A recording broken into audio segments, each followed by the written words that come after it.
आज को जेल में डाला, अंडे खाती थी। लेकिन हमारे प्रधानमंत्री जो इसमें दिल्ली में हैं शाकाहारी हैं। क्या है? प्रधानमंत्री शाकाहारी। गुजराती मूल का होने के कारण भारत के समय जो प्रधानमंत्री हैं बीड़ी तक नहीं पीते। तो हो सकता आपकी जेल वाली बात न हो, लेकिन आवाज तो दिल्ली तक पहुंचानी है। इसलिए एक बार फिर पहुंचाओ आवाज अपनी आप। फिर एक बार जोर से बोलो।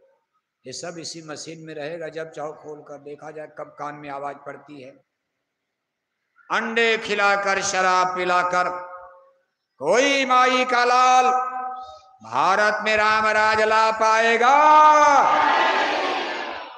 ये तो उठाए नहीं आप लोग, आप भी उठाओ। अरे मेवाड़ चित्तौड़ है ना, जरा उठाओ। अंडे खिलाकर शराब पिलाकर कोई माई का लाल भारत